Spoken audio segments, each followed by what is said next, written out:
Ok, aujourd'hui nous parlons de l'auteur de l'histoire d'un film. Euh, Nous allons commencer par donner la définition de l'auteur d'une histoire, c'est-à-dire d'une histoire générale. L'auteur d'une histoire, c'est une personne vivante ou morte euh, qui est, qui est ou peut être officiellement reconnue par le gouvernement ou la justice comme le propriétaire de cette histoire. Ok. Je crois que c'est assez clair. Mais l'auteur de l'histoire n'est pas forcément le propriétaire de l'histoire. Okay? L'auteur de l'histoire n'est pas forcément le propriétaire de l'histoire. Cependant, le propriétaire de l'histoire peut aussi également être l'auteur de l'histoire. Voilà, ça devient la majeure partie du temps, dans ces situations, si ça va en justice souvent, parce que peut-être l'auteur a écrit l'histoire et il a fait la documentation pour être reconnu comme le propriétaire de l'histoire. Et peut-être voilà, il le fait officiellement et peut-être plus tard, disons, on le dit à la presse, ce genre de choses. Il passe par la procédure normale, voilà, d'obtention comment on dit, ownership en anglais, c'est-à-dire d'être propriétaire de cette histoire. Et peut-être quelqu'un ou un groupe de personnes vient dire que non, l'histoire là, c'est en fait, c'est nous les propriétaires, ou bien c'est moi le propriétaire. Donc là, il faut maintenant aller le départager à la justice. Donc, voilà comment ça se passe souvent avec cette histoire, cette truc de propriétaire ou auteur d'histoire. Donc, l'auteur peut être le propriétaire de l'histoire. Maintenant, si tu as écrit l'histoire, peut-être tu t'es inspiré d'une histoire qu'on t'a racontée. Si tu es le seul à peut-être connaître cette histoire, tu l'as écrit. Tu peux démontrer que tu es le propriétaire de cette histoire. Ou tu peux démontrer que tu peux être le propriétaire de cette histoire pour une période. Parce que tu as écrit l'histoire. Tu as écrit l'histoire, tu es l'auteur de l'histoire. Et tu peux être propriétaire de l'histoire pour une période, surtout si cette histoire, on va adapter ça à un film. Donc, ça devient souvent un peu compliqué à ce niveau-là. Ça, c'est une des, je peux dire au début, des petites tracasseries que les studios ont souvent avec ce genre de situation avec les auteurs d'histoire. Parce qu'il y a l'auteur de l'histoire, il y a le propriétaire de l'histoire. C'est pour ça que si tu es un auteur et que tu écris, il faut aller à l'OAPI et voilà, pour le tout des droits d'auteur, et voilà, tu sauvegardes l'histoire que tu as écrite, tu te rassures qu'effectivement, voilà, quelqu'un ne va pas dire que c'est son histoire, ce genre de choses. Mais avant d'aller à l'OAPI, fais quand même tes devoirs, étudie bien l'OAPI, va là-bas, essaie de prendre comment ils travaillent, qu'est-ce qu'ils font, parce que voilà, on est au Cameroun, on ne sait jamais, tu parles de vraiment, je n'ai rien contre l'OAPI, je vous donne beaucoup mon respect, mais on est au Cameroun, il y a la structure, il y a les hommes. On est au Cameroun, tu peux partir, tu déposes ton document là-bas, ton dossier, et puis on met quelque temps que quelqu'un d'autre a déposé, alors que peut-être on a copié. Donc il faudra seulement être vigilant à ce niveau-là. Donc tu as ces situations-là que les studios vont devoir dealer avec au début. C'est pour ça que si tu écris ton histoire, assure-toi que c'est une histoire qui est authentique. Tu peux même d'abord commencer avec voilà, ta vie ou bien voilà. Si tu as ça, c'est beaucoup plus les gens qui écrivent. Voilà, on n'est pas on parle pas de l'auteur de l'histoire d'un film. On parle d'un auteur en général, c'est-à-dire auteur d'une histoire. Maintenant, parlons maintenant de l'auteur de l'histoire d'un film. L'auteur de l'histoire d'un film, c'est une personne vivante ou morte qui est officiellement reconnue par le studio de film comme l'auteur de l'histoire du film. Une fois que le gouvernement ou la justice l'est officiellement reconnu comme l'auteur ou propriétaire de l'histoire. Ça veut dire qu'une fois que cet auteur qui a écrit ce livre de vie ou je sais pas moi de n'importe quel sujet, peu importe, il est passé par la procédure légale d'obtention de la propriété de l'auteur et en même temps de l'histoire du film. Le gouvernement l'a fait ou bien la justice l'a fait. Si peut-être il est parti en justice avec quelqu'un d'autre, ils ont discuté par rapport à ça et finalement on l'a reconnu officiellement le propriétaire, l'auteur et le propriétaire de l'histoire, et que le studio maintenant s'engage à travailler avec lui, pour le film. Il est reconnu comme l'auteur officiel de l'histoire du film. Ok, je crois que c'est ça que c'est ce que ça veut dire. Maintenant, l'histoire peut être déjà écrite sur documentation, c'est-à-dire que soit sur un livre, soit dans un livre, soit un roman, soit un journal, Ou alors l'histoire peut venir d'une personne ou d'un groupe de personnes qui la connaissent. Voilà. Et ces personnes peuvent la communiquer, ces personnes peuvent ou cette personne peut la communiquer sur le plan écrit, comme un livre ou un roman, ou la raconter officiellement pour le projet d'un film, après preuve officielle de propriété ou responsable principal désigné de l'histoire, documentation officielle.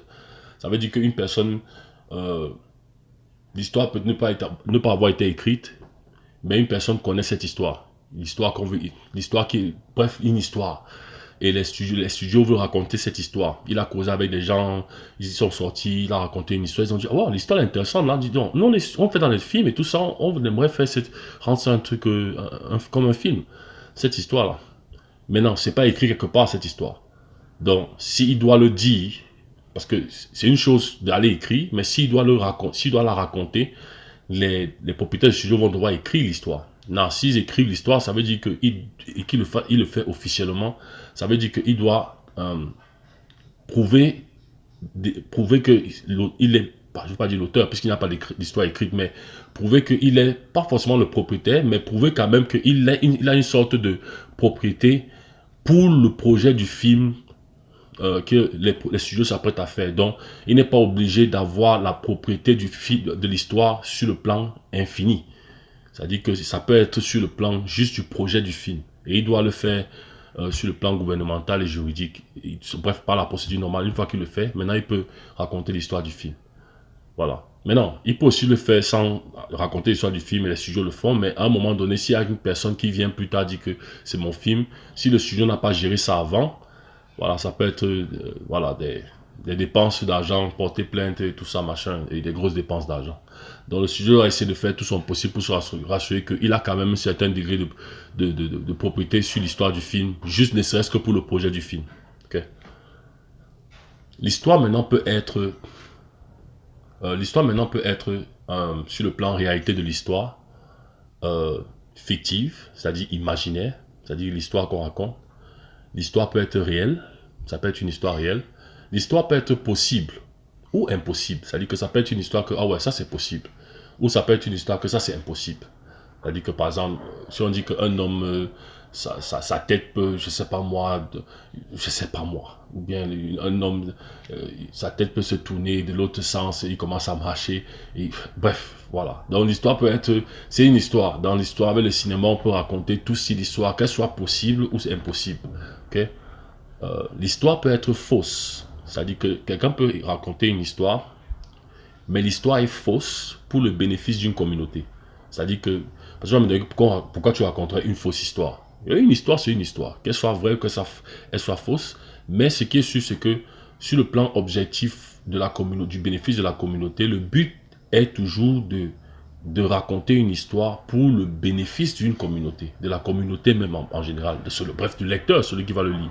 Donc, l'histoire peut être fausse pour le bénéfice d'une communauté, ou de la communauté universelle, ou autre. C'est-à-dire que ou autre, c'est juste une question de laisser la possibilité de tout autre concept de réalité de l'histoire que ça peut être. Okay? Maintenant, sur le plan période de l'histoire, c'est-à-dire sur le plan de période, l'histoire peut être antérieure, c'est-à-dire très loin, très lointain, il y a très longtemps que ça s'est passé, très longtemps, antérieure. L'histoire peut être passée, c'est-à-dire que c'est une histoire passée, il y a quelques années, ou récemment, ce genre de choses. Ou actuelle, l'histoire peut être actuelle, c'est-à-dire une histoire actuelle. Ou envisagée, c'est-à-dire que quelque chose peut-être que les gens pensent que c'est ça qui va venir, ou les gens prévoient que c'est ça qui va venir, ou les gens ont une inquiétude que c'est ça qui va venir. Voilà, donc quelque chose qu'on n'est pas sûr, il y a une incertitude, voilà, envisager. Ouais, j'aurais dû mettre incertitude aussi, parce qu'il y a envisager, ouais, mettons ça. Il y a envisager, ouais, c'est à peu près la même chose, je vais mettre... Voilà, envisager ou incertaine, c'est-à-dire que incertaine. L'histoire peut aussi être incertaine. Voilà, donc on n'est pas sûr, ou on ne sait pas si ça va venir, voilà, ce genre de choses. L'histoire peut être une histoire de futur, c'est-à-dire une histoire que, voilà ce qui va arriver. Maintenant, si c'est ce qui va arriver, c'est ce qui va arriver, c'est pas ce qui va arriver, c'est pas ce qui va arriver, mais ça peut être une histoire de ce genre, ou autre. Ok, ça, c'est sur le plan période de l'histoire. L'histoire peut appartenir à une personne ou un groupe de personnes, je l'ai déjà dit. Comme j'ai dit, mais cela doit être clarifié avec la structure gouvernementale qui est responsable de ce domaine. Maintenant, est-ce que l'auteur de l'histoire, c'est automatiquement le propriétaire de l'histoire? Je crois que j'ai parlé de ça. Ça dépend de la situation, ça dépend de comment ils vont gérer avec le studio, si c'est pour qu'il faut qu'on adapte ça pour un film. Moi, à mon avis, une fois officiellement confirmé comme l'auteur et propriétaire de l'histoire, la structure gouvernementale responsable de ce domaine pourrait informer la presse officiellement et lui donner une période de 1 an, donner à la personne, c'est-à-dire à l'auteur, une période de 1 an pour possible objection officielle d'auteur. C'est-à-dire s'il y a une personne qui veut venir dire que non, c'est pas lui l'auteur, c'est moi. Donc il y a ou 1 an ou 6 mois. Et après 1 an, il peut devenir l'auteur officiel de l'histoire pour une période donnée. Donc si tu es un auteur,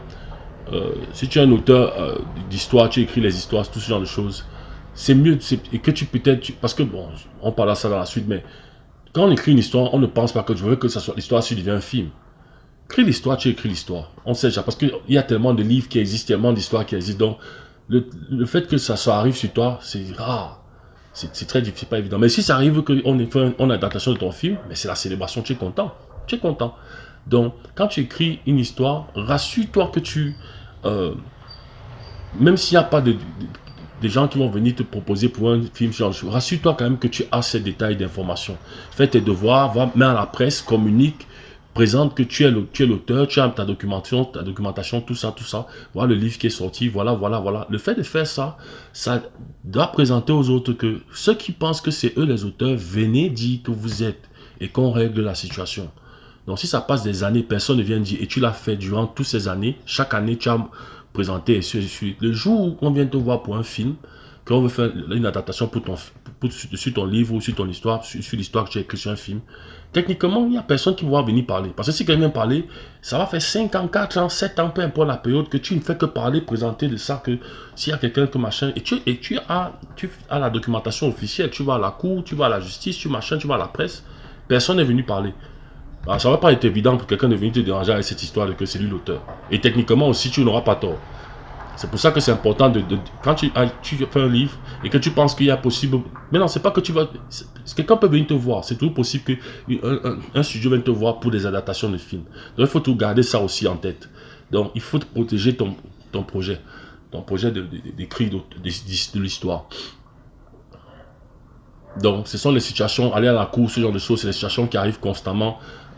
C'est un peu dommage, mais si tu prends soin de cette situation comme je viens de t'expliquer là, c'est pas évident quand un studio vient te voir. Les studios vont beaucoup t'apprécier parce qu'ils vont comprendre que, ok, pas forcément qu'ils vont tout venir te voir pour les films, mais ils vont apprécier le fait que tu as pris soin de cette situation avant que, voilà, on vienne te voir et maintenant on prévoit déjà faire adapter ça en histoire, le film, et maintenant tu as un problème maintenant de justice parce que il y a quelqu'un qui dit que c'est pas ton histoire et tout ça. Donc c'est important pour les studios.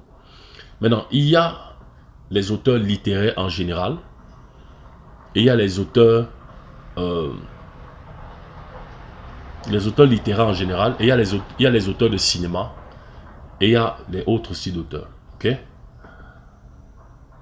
Les auteurs littéraires en général sont plus recommandés. Je vais m'expliquer ici. Ils sont plus recommandés et ils sont le plus recherchés dans le domaine du cinéma. Parce que ils écrivent des histoires sur la vie. C'est-à-dire qu'ils écrivent sur la vie. Ce n'est pas qu'ils se lèvent pour écrire un livre que ouais, je vais écrire sur le cinéma. Un film que non, ça va se tourner en film. Ce n'est pas leur objectif. Ils écrivent sur la vie, ils écrivent sur n'importe quoi. Voilà, vous connaissez les romans. Voilà, les romans, les ceci, la vie du Cameroun, et bien sûr, quand je parle sur la vie, c'est bien sûr le Cameroun, c'est les histoires du Cameroun.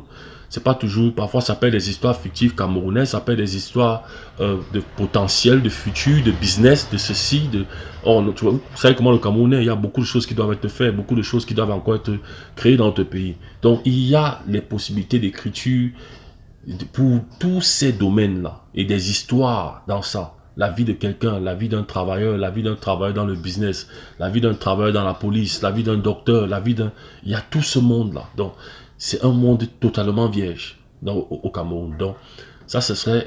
c'est ça que je veux dire que c'est plus recommandé. Maintenant, Ça ne veut pas dire que les auteurs de cinéma, ce n'est pas recommandé. C'est important.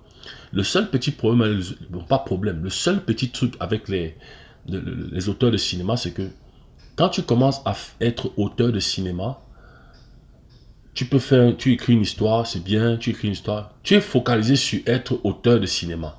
Donc ton but est de vendre tes films. Et c'est pas mauvais, je respecte ça. C'est bien, tu peux être même un bon écrivain, un bon auteur d'histoire et tout ça. Voilà, pour les films, c'est bien. Mais si jamais ton marché, parce que le marché c'est ça, tu n'es pas le seul. Si jamais ton marché à toi ne se vend pas, tu es dans les problèmes. Parce que tu n'écris que pour le cinéma, tu n'écris pas pour la vie, juste pour si quelqu'un tombe sur ton livre, ce genre de choses. Donc, c'est là où je dis, il y a ça, et il y a aussi ce qu'on appelle les blocus littéraires. C'est-à-dire que quand tu écris un film, tu écris une histoire, on est venu adapter. Bon, parce que l'auteur de cinéma, c'est quoi? C'est quelqu'un qui écrit pour les films. C'est-à-dire que lui, parfois même, il est sur contrat. C'est-à-dire un studio peut venir nous voir et dire, écris-nous même 5 histoires, et on va te payer tant par film. Même sur 5 ans, ou même sur tel nombre d'années. Donc lui, il écrit, sa vie c'est ça, il est payé déjà, il écrit les films, il écrit les films, il écrit les films. Le tout c'est que ça marche, il a fait peut-être, disons, 2-3 films. Et puis les gens ont fait on a fait le film, on a adapté ça en film, il a écrit l'histoire, on a adapté ça en film. Disons, la première histoire, on a adapté ça en film, voilà, ça s'est bien passé, tout ça. Deuxième histoire, peut-être un autre studio, bon, pas un autre, puisqu'il est en contrat avec ce studio-là. Bon, ou alors ça peut être que c'est juste un contrat juste sur le film. Après, il y a un autre studio avec qui il travaille sur le film. Bref, tu comprends, il travaille. À un moment donné, peut-être disons à 4e, 5e, il y a ce que parfois, moi j'écoute beaucoup, je lis les interviews, je regarde les interviews vidéo, tout ça, beaucoup de littéraires, tout ça, même dans les films, ils parlent de ça. Il y a ce que les writers, ça y est, les gens qui écrivent ont souvent, c'est ça y est, le blocus des littéraires. C'est-à-dire que tu écris, mais tu as l'impression que tu écris à peu près les mêmes trucs que tu avais déjà. Si le film que tu as fait, le dialogue est le même, tu ne ressens pas comme si tu développes, comme si c'est quelque chose de nouveau. Et c'est ça un peu parfois que c'est ce que les auteurs de cinéma peuvent rencontrer. C'est pour ça que je conseille souvent, si tu es dans ce domaine-là et tu es auteur de cinéma, il faudra que tu trouves les stratégies pour être capable de... Moi, je te dis, c'est pour ça que si tu es littéraire, va littéraire. Fais le cinéma, mais de temps en temps, raconte des histoires pour le but de raconter les histoires, juste parce que c'est une histoire intéressante, mais pas juste pour le but de vendre. Parce qu'il y a cette fine ligne-là, que c'est pour vendre, juste pour vendre. Surtout quand tu es avec une maison éditoriale qui t'a mis sur contrat et tout ça, ils veulent dire, tu as la pression, et puis maintenant ta vie commence à être par rapport à écrire des livres juste pour vendre, pour payer tes loyers, pour maintenir ta vie, ton style de vie. C'est... Voilà, il y a un peu on va pas trop entrer dans les détails de ça, mais voilà, il y a ce petit truc-là. Donc la majeure partie des films viennent des livres ou des histoires de vie, sans forcément être des histoires écrites pour le but de devenir des films. C'est souvent des... Je n'ai rien contre les auteurs de cinéma, ne vous fâchez pas, hein, ne vous fâchez pas, vous comprenez un peu de quoi je veux dire. C'est juste que il y a souvent un peu plus d'authenticité derrière ce genre d'histoire, parce que la personne qui écrit ne pense pas que ça va devenir un film. Donc il écrit du fond de ses tripes, du fond de son ventre, il veut raconter une histoire. Il n'a pas, parce que quand tu sais souvent que ouais, oh, ça va devenir un film, il y a l'argent et tout ça, ou machin, c'est pas mauvais aussi. Mais il y a certains trucs qui sont un peu affectés. Ton dialogue va être différent. Ça peut aussi être bon. Mais c'est pour ça que je dis que la majeure partie de certains réalisateurs, les grands réalisateurs, Steven Spielberg, ou comment tu appelles, Ridley Scott, surtout Ridley Scott, et je vois encore une interview de lui hier où il parlait de comment les styles de personnages qu'il recherche pour ses films, strong character, c'est-à-dire que les strong personnages, character driven, c'est-à-dire un personnage qui pousse l'histoire, une histoire assez intéressante, une histoire que tu peux dire le film sur, c'est-à-dire que si tu es capable de dire le film sur 30 secondes ou moins d'une minute, tu as une histoire. C'est-à-dire que de façon claire. Le film, si c'est une histoire de ça par rapport à ça, qui se passe ça. Point. Ou bien c'est l'histoire de ça qui fait ça. Point. Là, tu as une histoire. Et le reste, maintenant, c'est l'élargissement du développement de l'histoire à travers juste ce que tu viens de dire. Donc, c'est pour ça que la majeure partie des gens dans les films ils lisent beaucoup. Les réalisateurs, les producteurs, ils lisent. Tout le monde, les gens lisent parce qu'ils veulent voir les histoires qui sont intéressantes. Et le plus ils sont intéressantes, c'est pour ça qu'il faut les writers, les écrivains d'ici chez nous, les auteurs, il faudrait écrire parce que les gens seront intéressés, même les gens du cinéma, c'est nous qui allons venir les lire. Donc nous, on va lire. On va lire pas parce qu'on veut rendre ça en film, mais parce que l'histoire est intéressante. Je vais vous dire, il y a des réalisateurs ou des producteurs qui préfèrent ne pas mettre certains films à l'écran parce qu'ils vont se dire que mettre ça à l'écran, non, ça va même réduire le degré de la profondeur, de la beauté de l'histoire que j'ai lue là. Tu vas me dire que l'auteur va dire, ah, dis donc, tu me fais pas l'argent. Non, au contraire, certains auteurs seront contents. Parce qu'il y a des auteurs dont leur histoire ne vont jamais en cinéma. Et ils meurent comme ça. Donc, c'est pas qu'ils sont tristes. Mais le fait qu'il sait que quelqu'un apprécie tellement son histoire qu'il ne veut pas mettre ça, il ne veut pas partager ça en film, ça le fait même plus plaisir que s'il avait gagné des centaines de millions et de milliards juste parce qu'on a pris son film pour faire rendre ça l'adaptation. Donc, il y a une profondeur dans ce sujet. C'est pour ça que je suis un peu profond dans les détails, parce que le truc d'auteur, d'histoire de film là, ou d'histoire, c'est très très complexe, c'est très important. Maintenant, il y a des histoires qui sont écrites pour le seul but d'être adaptées dans un film. Ça, c'est aussi un marché. Ça existe. Il ne faut pas que vous pensez. Ne soyez pas frustrés parce que je parle des histoires de vie, machin. C'est un marché. Ça existe. Il faut être fort dans ça. Il faut vraiment être fort parce que quand tu fais un, c'est bien. Quand tu fais un, c'est là où le travail commence à être difficile. Et ça a succès, c'est là où ça commence. Parce que on m'a te dit fais 2. Après fais 3. Fais 4. Fais 5. C'est comme ça que ça passe. Donc, c'est à toi d'être capable d'écouter. Il y a un autre là qui est pas mal, qui fait aussi dans ci, où j'ai besoin de temps. Parce que tu as besoin de... On n'écrit pas pour écrire. Si tu commences à écrire seulement parce que ça marche et que tu vends, à un moment, tu n'auras plus la vision de l'inspiration. Parfois, il faut souvent lâcher, aller faire autre chose. C'est pour ça que je conseille la même chose même pour les acteurs. Que, même quand tu fais les travaux, là, les jobs, tout ça, à un moment, prends même un an off ou 2 ans, fais autre chose. Fais un autre métier, un job, ton métier, repars dans ton métier, fais autre chose, juste pour que ça t'inspire. Quand tu reviens dans le cinéma, tu es un peu... Maintenant, si tu dois travailler, pas sur le boulot, c'est la vie aussi. Donc, c'est juste quelque chose, something to think about, c'est-à-dire que des réflexions, ok? Par contre, du contrat de travail, la définition, c'était long, mais c'était important. On a fait 21 minutes dessus. Par contre, du contrat de travail, l'auteur de l'histoire d'un film n'est pas embauché. Il n'est pas embauché, c'est-à-dire on ne l'embauche pas, comme on va te payer le salaire, un peu comme l'acteur principal, on ne l'embauche pas. Mais plutôt, il est contracté, c'est-à-dire soit pour l'achat des droits de l'histoire, pour mettre dans un film, soit la location de l'histoire du film pour une durée déterminée, c'est-à-dire qu'on achète les droits, que ok, l'histoire, si, est-ce qu'on peut acheter ça? Et quand ils achètent, le studio achète, c'est pour une période, ils ne peuvent pas acheter ça à jamais. Ils achètent donc les droits d'auteur. Je crois qu'en anglais on dit royalty, je crois. Donc, ou les rights. Mais ils achètent les droits d'auteur. C'est pas le royalty, c'est les rights. Ils achètent les droits d'auteur. Donc ils peuvent, on fait le film, on peut faire la promotion du film. Quand le film sort en salle, les revenus du film, peut-être, voilà, pas après la salle, peut-être ils veulent vendre ça peut-être ailleurs, ou peut-être après ça passe dans les chaînes télé, ce genre de choses. Tous ces entrées-là, tous ces revenus-là, le droit de pouvoir faire ça, la période dont le film, le studio peut acheter pour toute cette période-là, ou alors juste pour le moment de la salle. Ça dépend. Ou alors juste pour le tour dans la salle. Et quand il veut faire autre chose encore avec, il renouvelle le contrat. Ou bien il recommence une nouvelle discussion de contracté par rapport à la suite de ce qu'il veut faire avec le film. Parce que l'histoire, c'est une question de droit. C'est pas évident d'acheter les droits d'une histoire complètement. Ça, c'est là dans un autre sens, dans un autre domaine. Tu peux le faire, mais là, ce n'est plus seulement pour le film. Voilà, le studio doit aller légal, vraiment, la famille ou la personne qui veut vendre, le propriétaire de l'histoire, qui veut vendre complètement l'histoire, ça va être toute une autre procédure. Ok? Donc, par exemple, un film comme les histoires des super-héros. Les super-héros, là, comme Batman, Superman, Spider-Man, etc. Tous les films qui ont les franchises, là, Godfather. Donc, quand un film, les gens que, j'oublie tout le Stan Lee, c'est le monsieur qui est supposé avoir créé les films des super-héros, les histoires, créer les personnages des super-héros. Chaque fois que ça sort, ses droits, sa famille, je crois qu'il n'est plus là, mais ses droits, les droits de ça, le studio paye pour ça. Parce qu'ils utilisent le nom des personnages qu'il a créés. Voilà, donc c'est un peu ça. Bon, regarde, je ne suis pas un expert dans ce domaine. Certains qui connaissent bien ce domaine vont me corriger. Parce que c'est pas vraiment mon expertise. Mon but est de te faire comprendre pas à peu près les bases en tant qu'acteur de cinéma, comment ça marche. C'est-à-dire comment la connexion avec l'auteur, jusqu'à comment ça arrive sur le script et on travaille jusqu'à ce que voilà, tu es sur le plateau de travail, tout ça. Donc, je t'explique un peu les bases. Je suis pas un expert à ce niveau, donc ne me prends pas à 100%.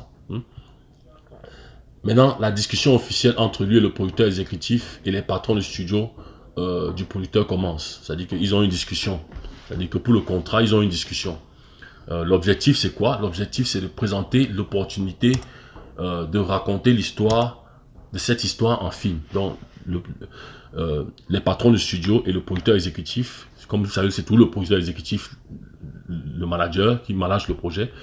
Mais ici, parfois, la majeure partie du temps, certains patrons de studio veulent être présents dans la discussion parce que c'est important de connaître l'histoire, comme on m'a dit. Maintenant, à la longue, certains patrons, ils s'en foutent, ils savent que le producteur exécutif peut gérer ça. Mais pour les débuts, c'est ton argent. Vous avez investi l'argent, peut-être des personnes qui ont mis l'argent encore, de l'extérieur, qui ont mis l'argent pour le film, qui ont mis l'argent pour un projet de film. C'est au pays, vous voulez le faire professionnellement, pour la première fois.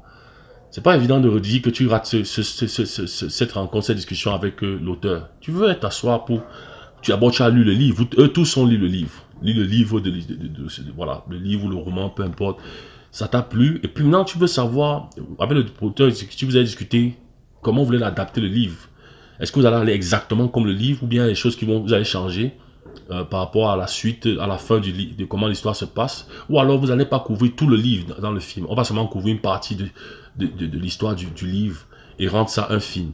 Donc il y a toutes ces discussions-là. Il y a comment on va aller, est-ce qu'on change le nom des personnages, est-ce qu'on change, il y a toutes ces discussions-là. Donc présenter l'opportunité de raconter cette histoire en film à l'auteur, se rassurer de la propriété de l'histoire, documentation officielle, donc propriété et comment dire, être l'auteur et la propriété de l'histoire. Discuter de l'étendue du couvrage de l'histoire dans le film. J'ai parlé de ça, c'est-à-dire que à quel niveau ils vont, c'est-à-dire que jusqu'où ils vont couvrir le film, l'histoire du film. Est-ce qu'ils vont couvrir tout le livre ou est-ce qu'ils vont ajouter quelque chose en plus du livre, de ce qui était écrit? Est-ce que c'est toute cette discussion et discuter discuter les termes de présentation de l'histoire dans le film, c'est-à-dire que comment vous allez présenter le film avec l'auteur. C'est son histoire.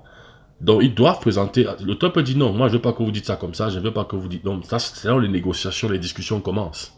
Je ne veux pas que vous changez le nom. Oh, ok, moi, je suis d'accord, ok, que vous changez le nom. Ok, non, ça ne me dérange pas si ça... Donc, ou alors, non, je veux que mon histoire soit intacte comme ça. Je ne veux pas que ça change, soit comme ça. Et les studios doivent être d'accord. S'ils ne sont pas d'accord, ils peuvent aller ailleurs. S'ils sont... Voilà, maintenant, ça peut être une discussion et tout ça. Et un autre truc que j'aimerais dire... Certains de vous, c'est pas mauvais hein, si tu acceptes ce que le studio dit et puis tu changes, je n'ai rien contre. Fais ce que tu penses que c'est bien pour toi. Mais n'aie pas aussi peur de rester intègre sur l'histoire de ce que tu as écrit. Et dis à un studio, écoutez, moi je ne veux pas changer cette histoire. Maintenant, il faut quand même que ne pas changer cette histoire, tu travailles le studio parce que parfois c'est en fonction de l'histoire d'un livre et comment on raconte l'histoire d'un film. Parfois, il y a des petits ajustements qu'on doit faire juste pour que ça, voilà, l'histoire soit dite et l'histoire soit commerciale, pour que ça puisse se vendre et puis soit intéressant. Donc, il faut aussi avoir cette flexibilité. Ce qui est sûr, un truc qui est sûr et certain, c'est que ton livre est là. Ton livre est là et parfois le commercial a fait en sorte que les gens maintenant vont acheter ton livre. Ça, avec le truc de Harry Potter là, c'est ce qui s'est passé aux États-Unis. Quand Harry Potter, les gens partaient, quand ils ont vu Harry Potter, après ils sont allés voir acheter le livre. Bon, il y a eu 1, 2, 3, 4. Bon, parce qu'il y a eu d'autres trucs après. Avant même, il y a eu 1, 2, 3, 4. Quand le livre sort, avant même que le 4e sorte, les gens partent tellement dire acheter le livre. Donc, ton livre reste là, ça reste intact. Donc, parfois, c'est une bonne publicité et promotion pour ton livre. Donc, parfois, c'est pas mauvais d'accepter ces petits ajustements. À moins que ce soit des petits ajustements forts. Voilà, ce genre de choses. Certains, ils vendent l'histoire, juste en passant. Certains vendent l'histoire. C'est-à-dire qu'il écrit les livres, il vend. Il ne veut plus rien après. On le paye une grosse somme d'argent. Il ne veut plus rien après. Il vend l'histoire au studio. Jusqu'à la fin, le studio reste seulement avec. Il écrit, signe les papiers. Donc, il y a différents styles de contrats. D'autres, il sait que l'histoire, s'il va être une grosse histoire, que le film, si ça va faire beaucoup d'argent, si on fait ça en film, surtout si c'était le réalisateur, bien sûr, il faudra que l'industrie soit déjà quand même établie. Donc, il peut dire, ok, voilà, je veux que ça se passe comme ça, que bon, voilà, on reçoit tel paye, je parle un peu de la rémunération, mais tel paye, mais je vais un peu avoir un peu quelque part en fonction des entrées et tout ça, ce genre de choses. Donc, il y a ces discussions-là. Ils vont discuter, non, j'ai oublié de parler de ça, ouais, parce que ça peut arriver que l'histoire soit changée pour le bénéfice de l'histoire du film. J'ai dit l'audience, pour le bénéfice du film, pour le bénéfice de l'audience, des revenus et des retours en salle. Donc, ça dit que, par exemple, pour les débuts, par exemple, quand le premier film, quand le studio se lance, le premier film officiel fait professionnellement dans tous les sens. pour l'histoire du film. Ça peut être un film que, bon, si c'est un truc de... Il y a un peu trop de violence, ou il y a un peu trop de, je sais pas moi, on peut ajuster. Ou bien il y a un peu un manque de ceci on doit ajouter. Pour l'audience, ça peut être des trucs que, voilà, on doit ajuster. Pour les revenus, c'est-à-dire que les revenus, les entrées financières, il y a des petites choses parfois que ça fait en sorte que ça remonte, que les gens... Oh, la première showing, c'est-à-dire la première vision.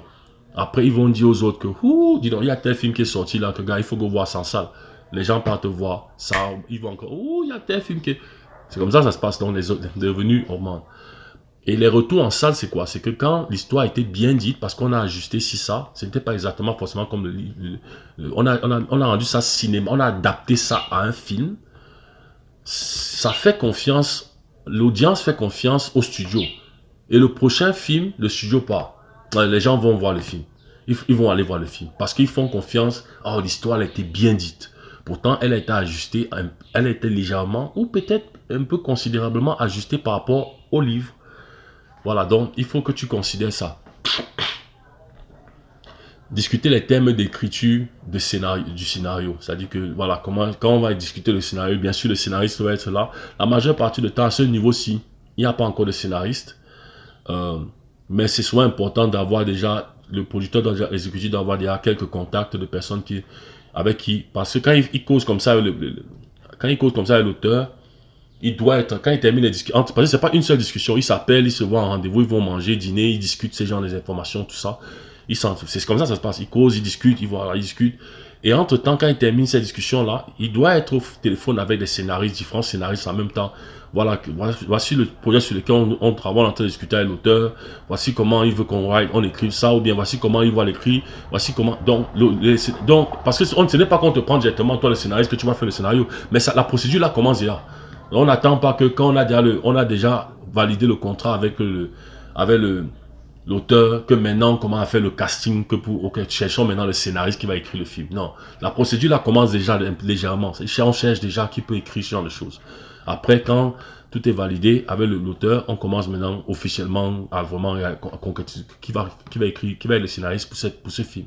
Le scénariste, c'est celui qui va prendre les écrits du livre ou de l'histoire et rendre ça en dialogue.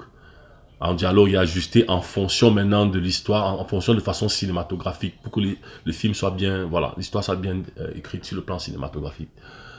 Discuter de sa rémunération si possible pour des pourcentages dans les entrées du film à un certain degré.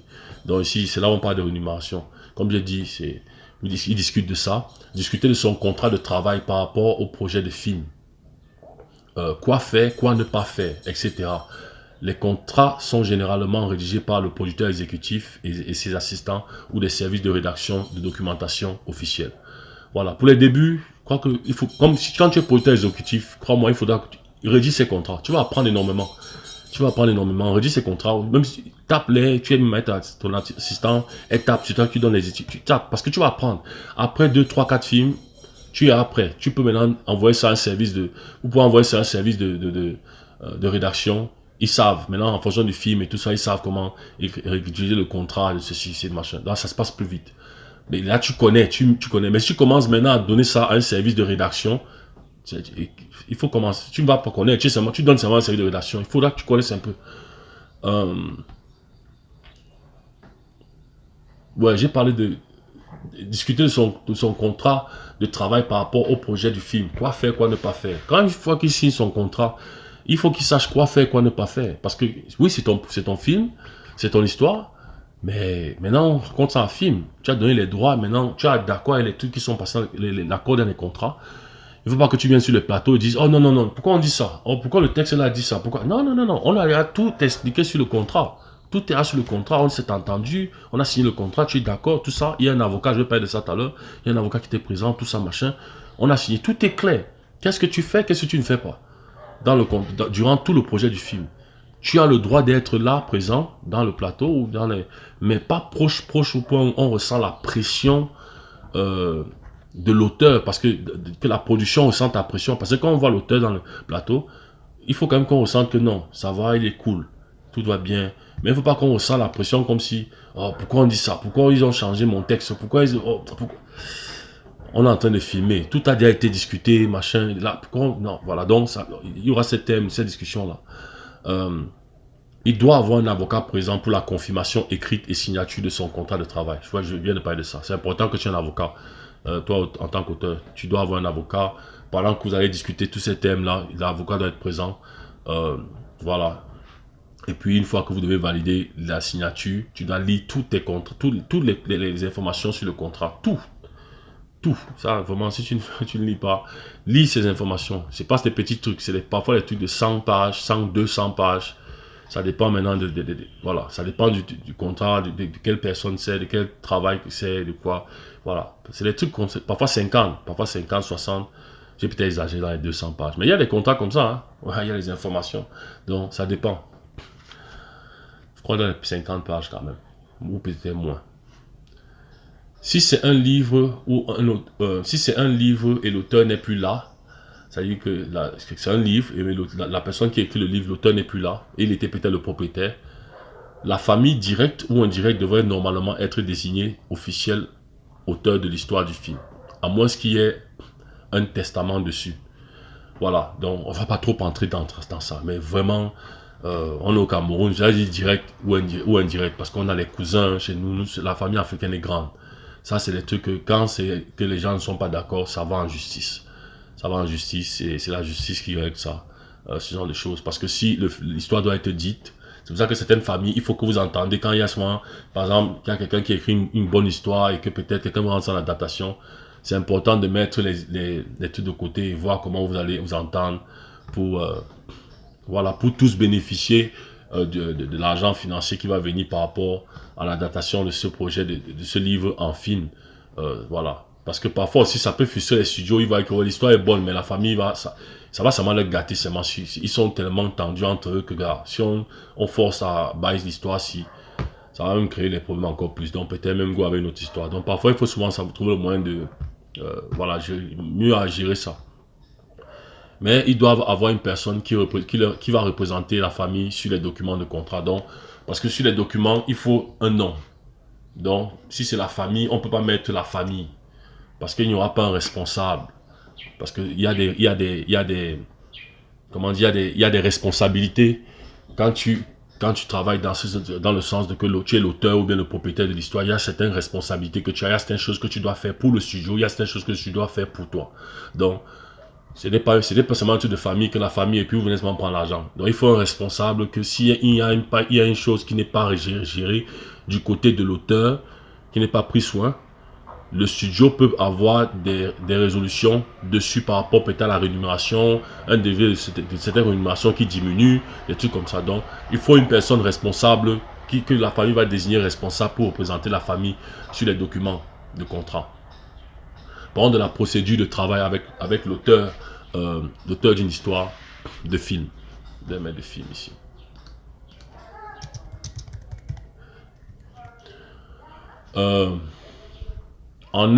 Donc, récapitulons en fait. La procédure de travail avec l'auteur d'une histoire de film. En un, le producteur exécutif et les patrons du studio cherchent des histoires. C'est-à-dire que donc des auteurs.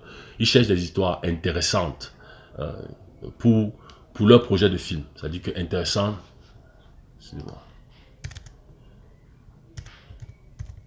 Intéressant pour le ou les projets de film. Parce que parfois c'est quand les gars ont l'argent, ils commandent, ils prévoient déjà sur 3, 4, 5 films. Donc, mais c'est tout bien de commencer avec une base, un film. Donc, sur le projet de film. Soit l'histoire, soit des histoires de vie, c'est-à-dire que des histoires de vie, soit des histoires de cinéma. Donc, quand on dit cinéma, ça dit que c'est tout des histoires de vie, mais le but est, comme j'ai expliqué ça, le but est fait pour que ce soit directement un truc qui soit adapté en film. Mais la majeure partie du temps, c'est les histoires de vie. Oui, les histoires de cinéma, quand ils ont déjà... Parce que c'est les studios font souvent. À un moment, ils recrutent toute une équipe de personnes. Ils travaillent même avec des auteurs. Que, ok, écris-nous une histoire dans ci, écris une histoire dans ça, on te paye tant et tout ça. Entre-temps, ils lisent aussi des bouquins, ils cherchent ils cherchent des différents sites d'histoires de vie qui peuvent être intéressants. Parce que ces histoires, c'est le plus souvent plus fort. C'est-à-dire que c'est souvent plus réel, voilà, des histoires de vie, des êtres humains et tout, voilà, ce genre de choses. Il y a aussi des histoires fictives comme les super-héros, ce genre de choses. Donc, en deux, les castings, et maintenant ils commencent les castings, filtrage des histoires qu'ils trouvent intéressantes. Donc, ils ont différents livres qu'ils lisent et qu'ils trouvent intéressants en les lisant tout le livre ou roman. C'est-à-dire quoi? Ils lisent. Les propriétaires des patrons de studio, là, et le producteur exécutif, ils lisent. C'est leur travail. Ils passent leur temps à lire. Bien sûr, on est au Cameroun. Si on veut faire des trucs sur les Camerounais, je n'ai rien contre la France, les pays africains, tout ça. Mais notre industrie commande. On veut raconter des films pour les Camerounais. Ils lisent des trucs camerounais, des histoires, tout style d'histoire qui peuvent être intéressantes. Maintenant, ils ne lisent, ils ne lisent pas tout si c'est pas intéressant. L'histoire doit le captiver au fur et à mesure. La première page, oh, ça lui fait tourner la deuxième page, ça lui fait tourner la troisième page, jusqu'à il a fini le livre. Waouh, ça c'est quel livre ça? Donc ils lisent. Ils lisent. S'ils n'attendent que ça dans le film, ils lisent la première page, deuxième page. La majeure partie du temps, à Hollywood, je crois que c'est une page. Dès qu'il commence à une page, là, dès qu'il n'est pas intéressé, ça l'intéresse pas, il prend le livre et met de côté. C'est comme ça qu'ils font. Maintenant, il y a des histoires que quelqu'un a fait comme ça, là, il a mis le livre de côté. Un autre producteur a lu, il a vu que c'est pas intéressant, mais il a lu tout le livre, il a vu qu'on peut changer quelques petites choses, qu'on peut améliorer. Oh, ils ont fait l'amélioration. Quelques années plus tard, le film sort, multi-millions de dollars. Le producteur de la presse, quand il dit que, ou bien le patron de studio, il dit que, oh, histoire là, j'avais lu ça, j'ai lu la première page, j'ai trouvé que c'était pas intéressant. Les gars, si on change, ils ont fait comme ça. Donc, parfois, c'est un choix aussi c'est pour dire aussi aux auteurs qu'il faut que tu maintiennes tu captes l'audience de la première page jusqu'à la fin. Il y a une technique d'écrire dans cette façon. Donc, quand tu racontes une histoire, mais en même temps, écris de ton fond, tu peux écrire du fond du ventre. Tu peux bien écrire une histoire directe sur la première fois. Tu écris d'abord du fond du ventre, après tu bien relire, après tu essaies de voir si ça te capte, tu essaies de voir, tu maintiens, voilà. Je ne suis pas un écrivain, mais tu comprends ce que je parle en tant que quelqu'un qui est un lecteur qui, voilà, aimerait être capté par la façon dont je fais que tourner la page, l'histoire intéressante, j'ai même pas envie de boire de l'eau, regarder quelque chose, je vais seulement continuer à lire. Je peux finir même tout le livre même il y a des gens comme ça. Le livre est tellement intéressant que, gars, tu es seulement là sur le livre, tu vas te coucher, tu le lis. Dès que tu te couches, tu reviens, tu laisses sur le livre parce que tu bolais. Parce que l'histoire est intéressante. Donc, ils lisent tout le livre, le roman. Après, le choix de l'histoire qu'ils veulent, ils font le choix de l'histoire qu'ils veulent raconter. Ils choisissent le film qu'ils veulent raconter. Après, ils essayent de rencontrer l'auteur et le propriétaire. Ça, c'est s'ils sont différents, s'il y a deux. Ou si c'est l'auteur et le propriétaire en même temps, ils le rencontrent, les propriétaires de l'histoire, et ils discutent le projet du film.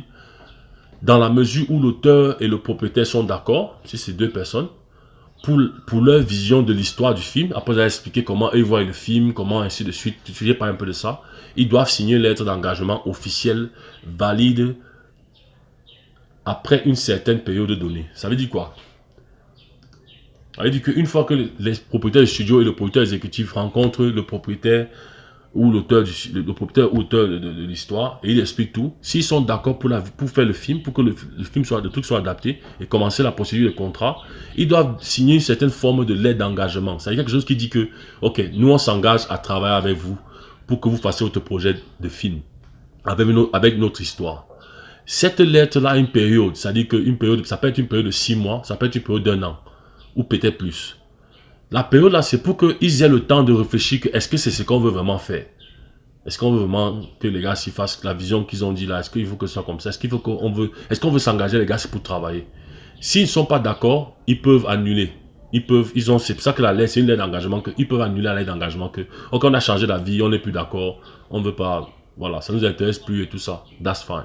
Après cette période-là. Mais si la période passe et qu'ils n'ont pas changé d'avis, là, l'entame devient officiel qu'on entame. Parce qu'entre-temps, le studio travaille en fonction de ce qu'ils ont déjà dit d'accord.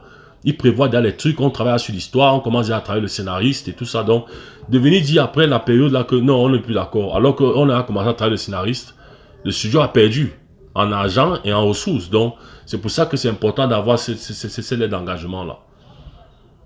Ok? Après cette période, il commence à travailler sur le contrat de travail. Okay? Il commence à travailler sur le contrat de travail. Là, on commence le contrat de travail. Le film, on s'apprête à lancer avec le scénariste. C'est une fois que le contrat de travail est terminé, on a déjà même quand on commence le contrat de travail, on a déjà commencé les castings avec les différents scénaristes pour voir le scénariste qui va filmer, qui va commencer à écrire le film. Et parfois, on embauche même 2-3 scénaristes. Bon, pas embaucher, mais on les paye juste pour qu'ils écrivent. Et on va voir le script, on va choisir le script qu'on trouve le mieux. Et on va avec.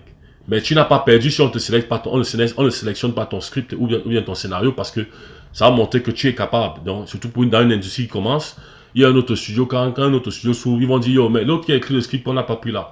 Est-ce qu'il ne peut pas venir écrire un script ici pour nous? Donc, tu vois, c'est un travail. Même si on n'est pas sélectionné, c'est du moment où tu le fais professionnellement, tu n'es pas dans l'étude de, oh, pourquoi pas moi, tout ça. Tu restes sport parce que c'est le boulot, c'est le travail qui va te faire obtenir ton work. Tu comprends ça? Man, crois-moi, tu vas trouver le travail. Monte, descends, tu vas trouver le travail. C'est comme ça. Maintenant, parlons de son travail et ses tâches. Son travail et ses tâches, c'est appliquer ce qui a été discuté et arrêté dans son contrat. Point. Il n'a pas de tâche autre que ça. Si c'est écrit qu'il doit assister à la production en termes de répondre à certaines questions sur l'histoire, c'est ça qu'il doit faire. C'est-à-dire que peut-être on peut l'appeler que, ok, il y a une telle question, qu'est-ce que tu penses par rapport à ça? On aimerait faire comme ci, comme ça. Du moment où ça il a été arrêté dans le contrat, c'est comment ça va se passer. Donc il n'a pas vraiment de tâches à faire. Pardon. En sait sa rémunération au paye. Il est le propriétaire officiel de l'histoire du projet du film. Il est le propriétaire, supposé, comme on l'a dit. Donc, il va recevoir une certaine paye fixe. La majeure partie du temps, pour une industrie qui commence, beaucoup de personnes ne connaîtront pas qu'est-ce que ça vaut. Il y a une façon de calculer aussi ça. Il y a une façon de calculer ça. Bon, je ne sais pas si on parle de ça dans le guide, mais il faudra poser des questions. Tu peux venir nous voir de Lango, tu nous poses des questions, comment on calcule ce genre de choses. Tu peux faire des recherches et on peut évaluer et te dire comment ça se passe à peu près. Calculer comment, voir ta paye, quelle est ta paye. Mais il ne faut pas être, non, je veux. C'est une industrie qui commence. Apprends. Tu auras un truc fixe parce que c'est l'histoire, mais comprends en fait comment va ton histoire. Où est-ce qu'elle part? Où est-ce qu'elle s'arrête? Qu'est-ce que le studio va faire avec? Et quels sont, voilà. Ça sera plus ça important. Parce que si tu fermes ta porte très tôt, avec juste parce que tu veux ton argent, c'est les opportunités, les studios de travail encore avec toi, parce que tu es difficile, tu es seulement là derrière que l'argent. Oui, l'argent, mais permets-nous aussi de travailler. Donc, il y aura ça. Soit une paye fixe avec un possible pourcentage dans les revenus de vente du film. Mais ça dépend du studio. Donc, la majeure partie du temps, c'est ça. Quand l'industrie est établie, et voilà, il y a un grand réalisateur qu'on connaît déjà au pays, il y a différents grands réalisateurs, et le gars fait il écrit une histoire, il ne savait même pas que voilà, c'était pour le film, tout ça. On vient le voir pour acheter l'histoire, pour ceci, cela. Il sait que ça va être une bonne histoire, une grande histoire, et ça va faire un truc comme Titanic, l'exemple de Titanic, mais un truc du pays ici, là. Par exemple, si quelqu'un fait un film sur l'histoire de tout l'ensemble qui s'est passé ensemble, là. Par exemple. Et voilà, tout un truc comme ça. Quelqu'un écrit l'histoire sur l'histoire de Sam et tout ça. Et ça va être un film que on va rendre ça vraiment avec la musique, un peu comme on a fait les Titanic, tout ça, mais vraiment camerounais, parce que la période. Mais gars, quelqu'un comment il va dire. Il faut penser à dire que non, je veux tant, je veux beaucoup d'argent. Il faut comprendre. Il faut aller dans les bases. Donc, ça sera un peu ça. Soit une grosse rémunération pour rien d'autre après. Donc parfois certains ce qu'ils font c'est que il écrit une bonne histoire, quand on vient le voir, il demande qu'on le paye. Il sait que le film va faire beaucoup d'argent, il demande beaucoup d'argent, il peut demander beaucoup d'argent. Et ça peut atteindre même, ça arrive dans les 100 millions à plus, hein, 100 millions à plus. Quand c'est un film qui va faire beaucoup de trucs positifs que waouh, ça dit que waouh, ça c'est quelque chose. Par exemple, quelqu'un qui écrit la vie du président, par exemple. Si le président écrit par exemple lui-même sa vie, il veut faire un film. Ça dit que gars, si en tant qu'auteur, son cachet, ça sera autre chose. Parce que tout le monde va vouloir connaître les dialogues de je sais pas comment je dis, ou bien un ministre, ou bien. Bref, je ne sais pas le président, mais ce qu'une façon de dire que voilà, il y a des histoires là fortes que tu sais que. C'est lui qui est capable de nous amener les dialogues là qu'on ne connaissait pas comment, ou bien peut-être c'est un monde fictif, ou bien du village, ou bien un truc antique des rois d'avant, africains, camerounais, je ne sais pas moi quoi. Et il sait que c'est quelque chose qui peut... Parce qu'il faut pas tout dire, non, moi je sais que c'est quelque chose qui va faire fort, donc il faut analyser le marché. Prends quelqu'un, va voir des gens, pose des questions, essaie de savoir la valeur de ce que c'est, pas seulement sur le bouche, mais il faut qu'on t'explique sur des thèmes et comment on attache ça avec de l'argent. Voilà, là, ça sera mieux. Si c'est une personne qui a écrit l'histoire, si c'est une personne qui a écrit, c'est une personne qui a écrit l'histoire, ça va dépendre. Ça va dépendre de ses capacités d'écriture de l'histoire. Voilà, ta capacité d'écriture. Comment tu écris les histoires. Son statut d'auteur dans le monde littéraire camerounais. Revenons sur la capacité d'écrire des histoires. Vraiment, c'est... Pour moi, hein, si tu veux être un bon écrivain, Surtout que tu veux que les filles, les têtes, bon, il y a toujours cette pensée là quand même que, oh j'espère qu'un jour peut-être ça peut devenir un truc dans le film. Parce que c'est pas trop évident d'écrire seulement avec la technologie aujourd'hui de penser seulement que non, je ne veux pas que ça aille en film. Non, mais il y a toujours cette petite pensée là. Mais crois-moi, écris pour la vie des gens. Écris parce que toi, il y a les choses qui te font rire, il y a les choses qui te font pleurer, il y a les choses qui t'énervent, il y a les choses il y a les histoires. Toi, donc si tu écris dans ces moments, oh, là, dans ça, ça va être authentique.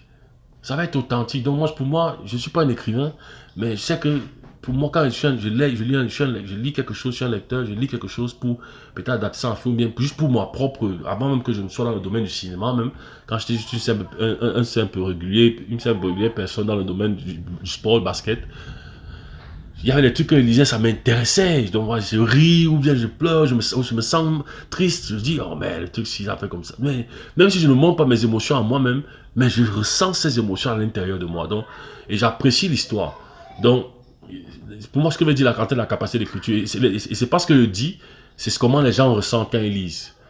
Quand un producteur le sent. Parce qu'une foule peut dire, non, moi, quelqu'un dit, le film, le roman là ne m'intéresse pas. Mais un producteur lit ça, lui, il trouve ça génial. Mais son génial là, il faut qu'il sache le réalisateur qui va prendre ça et la vision de rendre ça génial comme lui l'a vu. Et c'est ça qu'il va faire. Donc, c'est toujours ça. Ça peut être très subjectif, la capacité d'écrire. Son statut d'auteur dans le monde littéraire camerounais. Voilà, ça dit que, ouais, à un moment, quand l'industrie a présenté, c'est clair, le statut d'auteur. Mais pour les débuts, ça sera, voilà, oh, il y a tel qui écrit, ah bon, ok, qu'est-ce qu'il a écrit? Oh, j'écris souvent ça, oh, ok, ça sera comme ça, pour les débuts. Mais il faut pas rester vous les écrivains là, ne restez pas dans les maisons, ne restez pas gardez pas votre, ce n'est pas pour qu'on fasse ça en film, il faut seulement mettre votre travail dehors. Mettez votre travail dehors, les écrivains, là, les auteurs, mettez ça dehors. Allez sur YouTube, allez dans les pages web, et mettez le travail dehors. On a l'impression un peu que chacun est dans son... Il faudra le faire à un moment donné. Son statut d'auteur dans l'histoire de films de cinéma camerounais. Dans les histoires de films de cinéma camerounais. Bien sûr, à un moment donné, si tu fais une romance, très belle romance, tu as écrit tu fais une romance. Si tu as écrit un livre sur une romance, on a rendu ça en adaptation en film. Les gens ont aimé, ça a vendu. Il y a certaines personnes, il y a un monsieur là, c'est Nicolas quelque chose, j'oublie son nom. C'est lui qui a fait le Notebook, c'est lui qui a fait The Best Part of Me, les films en anglais là, c'est lui qui a fait, comment tu appelles encore ça? Le film avec Anna Montana là. Lui ne fait que la majeure partie du temps des romances. Et ces films se vendent.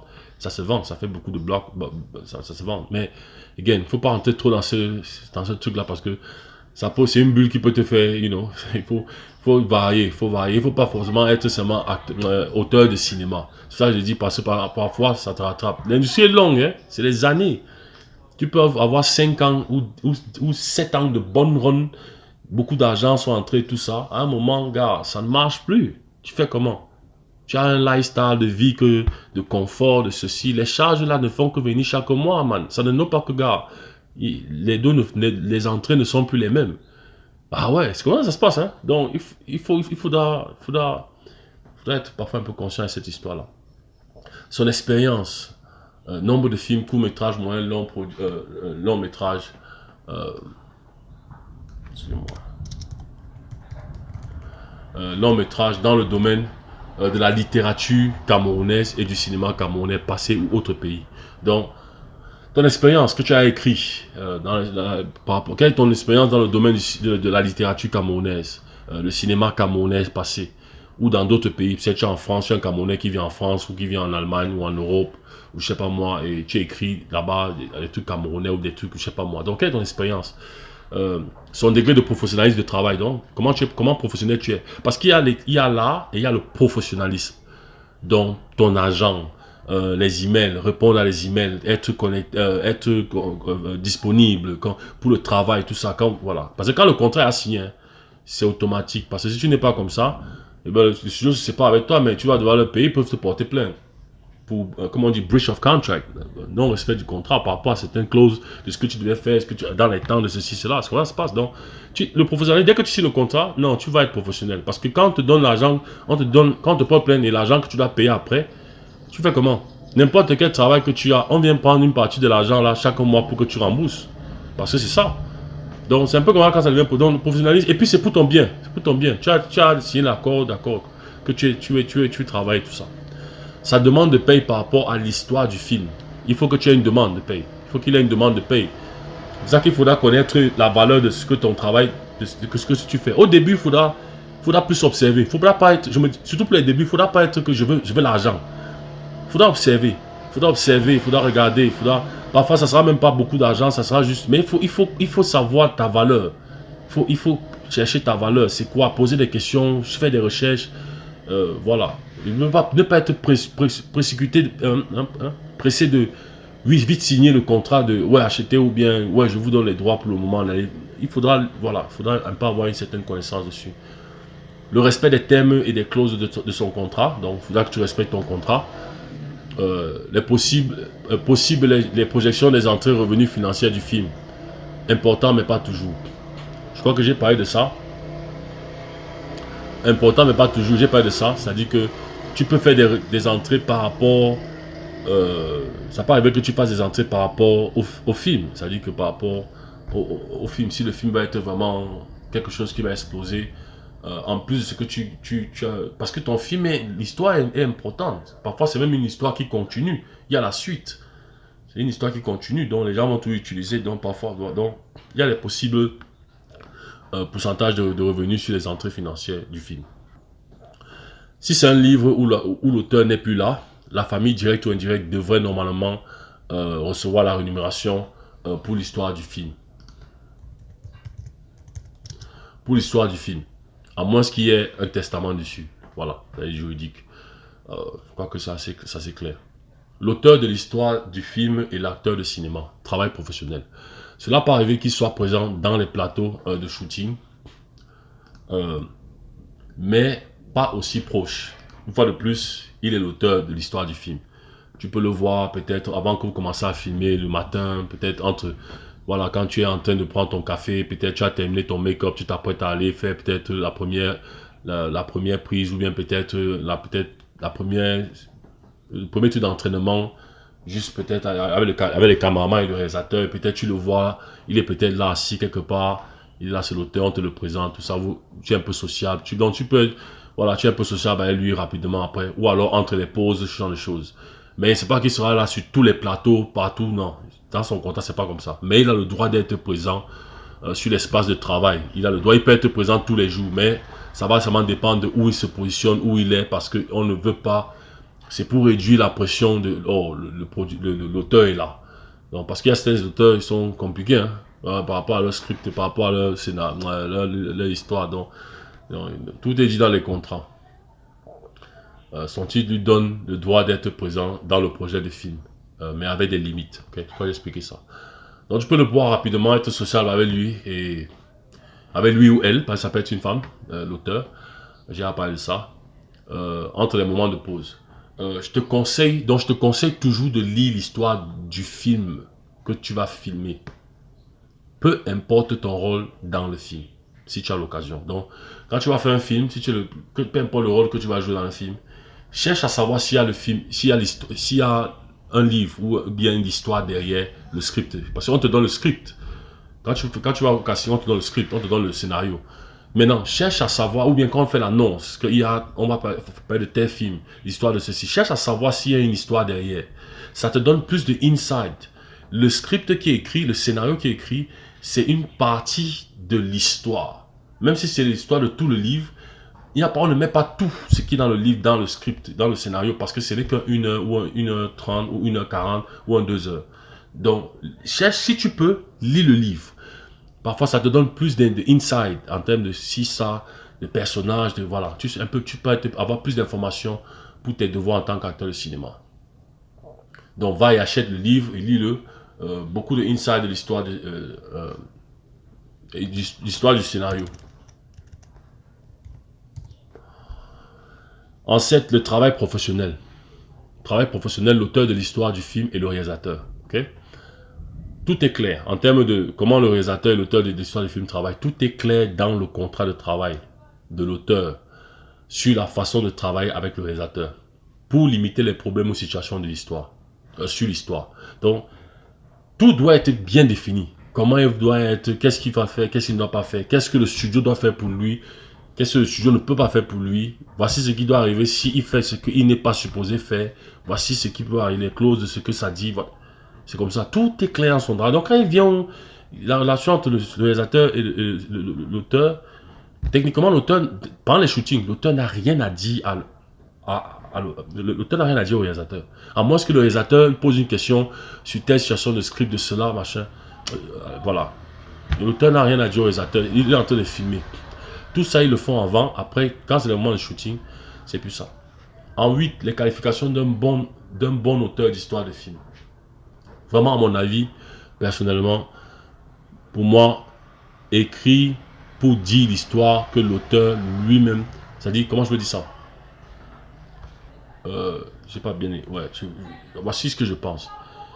Moi, je pense que si tu veux être un bon auteur d'histoire de film, il faut que tu écris pour dire l'histoire que toi-même, tu ressens au fond de tes tripes pour la respiration de cette énergie.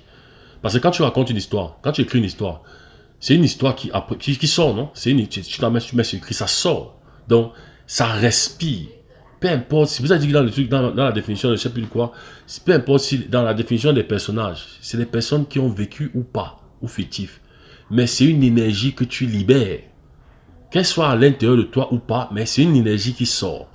Elle sort, peut-être elle respire, je ne sais pas moi, mais crée dans ça. Et quand c'est vrai, quand je dis tes tripes, ta respiration, dans le fond de tes tripes, c'est que ça vraiment, c'est quelque chose que tu ressens, peu importe comment quelqu'un d'autre voit. C'est comment tu ressens l'histoire. Et fais-le pas pour autre chose que juste la respiration de cette histoire. Et qu'est-ce que je dis par autre chose? Tout le reste des bénéfices que tu admires chez les autres auteurs, qu'on entend qu'ils ont ça.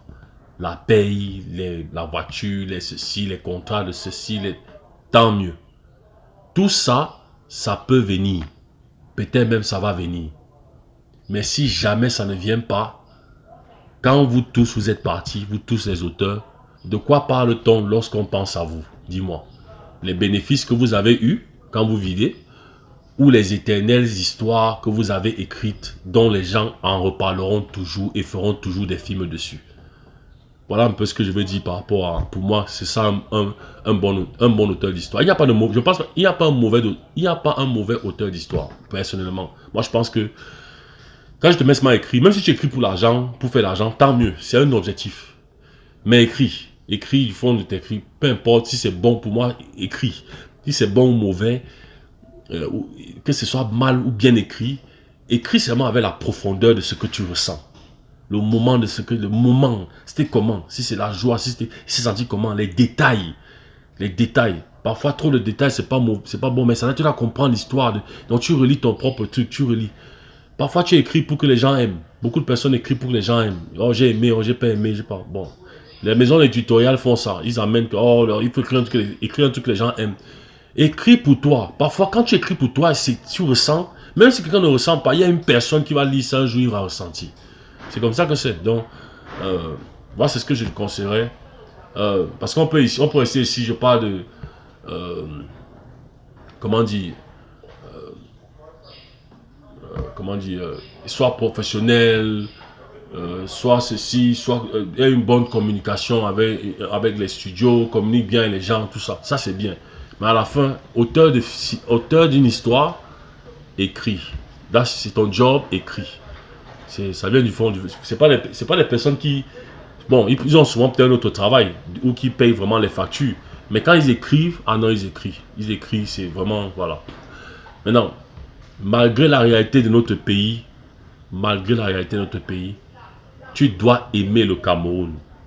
Je répète encore, tu dois aimer le Cameroun. Et tu dois aimer l'Afrique. Tu dois aimer l'Afrique. Parce que même si on fait quoi, on vit quoi, on est comment, on est ceci, on est cela, on est chiens, des connards, des salauds, des ceci, de tout ce qu'on dit là. et que tu es un Camerounais ou bien tu es un Africain ou tu as vécu ici, tu as grandi ici et que tu vis ici, même si tu ne vis pas ici et que tu es ailleurs et que tu penses venir au Cameroun, si tu veux être un bon auteur d'histoire de films ou bien bon auteur d'histoire, des histoires camerounaises ou des films camerounais, il faut que tu aimes le Cameroun, même si tu détestes ce qu'on fait. Parce que c'est même ça qui va te permettre de ta colère, de quand tu mets, tu ris après, tu te fâches après, par exemple, tu bats ici, tu ceci, c'est ça. Et ça sera vrai. Les textes, les dialogues, les personnages, les ceci, les cela, et les histoires qui sont passées, qu'elles soient fictives, réelles, fausses, ou j'ai parlé de ça. Donc, aime ton pays, aime le pays, même si on est comme on est. Et la vie, bien sûr, la vie, les gens, les histoires passées, les histoires présentes, les histoires du Cameroun passé, présent ou peut-être futur. Parce que c'est ça qui fait en sorte que quelqu'un écrit une bonne histoire. Si tu écris, les films des Blancs, ils écrivent sur leur pays, non? Ils écrivent sur leur ville, ils écrivent sur leur... Donc, faisons la même chose chez nous. Même si c'est sale, écrivons sur la saleté. Et racontons l'histoire sur la saleté. Pas forcément qu'on dit que c'est sale, non. Racontons une belle histoire d'amour, mais c'est dans la saleté, mais on aurait pu peut-être gérer ça. Ou bien il y a quelqu'un qui a dit non, on va... Il nettoie et puis peut-être l'autre se moque de lui qui nettoie. Après un jour, les gars passent à Sanga, ils voient que c'est propre. Il dit que non, si on nous bébé, on prend une glace et tout ça. On ne voit plus la saleté, on voit l'histoire. Mais écrivons nos vies. Écrivons nos vies. C'est ça qui... C'est pour ça que tu dois aimer le Cameroun, tu dois aimer l'Afrique. Parce que tu aimes, même si tu es fâché avec ce qu'on fait, avec ce qui se passe, avec la façon dont on est, tes textes vont parler de ça. Et ça va raconter les histoires. Et c'est ça qui va faire en sorte que c'est réel. Même si c'est des trucs fictifs, ça touche les gens sur le plan que, oh, mais ça, il faut qu'on make a story on this. Il faut qu'on fasse une histoire sur ça. On fasse un film. Donc, c'est comme ça que ça se passait. Donc, pour moi, c'est ça qui fait les qualifications d'un bon auteur de film. Okay? La pluie va commencer là. Donc, après, c'est terminé. Il y a la pluie qui commence. L'assistant, il a un assistant. L'assistant de l'auteur d'histoire pour un film. Il a un ou deux personnes du département du bureau exécutif qui vont servir de lien. On dit qu'on lui donne une ou deux personnes qui vont travailler avec lui, pas avec lui à la maison, mais qui vont servir de lien entre le studio et l'auteur, entre lui, l'auteur de l'histoire du film et le studio. Donc il a des personnes du studio exécutif, c'est-à-dire du bureau du producteur exécutif qui vont travailler avec lui comme un lien. Okay? C'est comme ça que ça se passe. Mais je crois que c'est tout par rapport à l'auteur. Vraiment, j'ai tout dit sur l'auteur parce que c'est toute la partie où je parlais des qualifications de mon auteur. Écris. Ne cherche même pas à savoir si tu écris comme un professionnel, comme un truc de film. Écris. Écris, même si c'est moche, même si c'est laid, même si... Écris. Et si tu ressens ça, écris. Moi, tu peux monter à quelqu'un. Si tu donnes son opinion, tant mieux. Mais écris pour toi. Écris pour toi. Et présente ça à quelqu'un. Après, tu relis. Est-ce que ça te fait rire? Maintenant, n'essaye pas de faire rire ou de sais pas. Écris l'histoire comme tu as ressenti, les mots, comment il a dit le texte là, avec quel... Quand si ça te fait rire pendant que tu écris, c'est bon. Si ça te rend triste pendant que tu écris, c'est bon. Mais n'essaye pas de venir rendre triste. Ça, c'est une autre façon d'écriture. Ça, c'est pour quand tu as atteint un niveau que tu as à Hollywood, tu es professionnel, tu as fait des films, tu as vendu des livres, un truc comme ça, par exemple. Et maintenant, c'est un peu plus professionnel. Là, c'est un peu comme si tu travailles, tu façonnes quelque chose. Là, maintenant, tu peux te permettre d'aller dans ce sens. Je vais faire rire ici. Tu vas mieux maîtriser ça. Mais si tu commences dans ce sens, que tu veux, écris d'abord pour ton vent de ce que quand quelqu'un lit, ressent ce que tu as écrit. Moi, c'est comme ça, c'est tout ce que je peux te dire. Voilà, on est arrivé à la fin de cette vidéo. Merci d'avoir regardé et fait le choix de continuer à t'améliorer dans ta carrière d'acteur de cinéma. Si tu as des questions, envoie-moi un email à mon adresse acteurcamerounaisguide@gmail.com. Tu peux aussi trouver cette adresse sur la partie description de la vidéo. La prochaine fois qu'on se revoit, cette section playlist, éducation et partage d'informations, ce sera par rapport à parler du scénariste d'un projet de film. Une fois de plus, tu auras mon nette opinion à ce niveau. Okay? On va parler du scénariste. On a parlé maintenant de l'auteur de l'histoire du film. Maintenant, on va parler du scénariste du film. Okay? D'un film. Ceci dit, je te souhaite une excellente journée et soirée et je t'attends pour explorer la prochaine vidéo.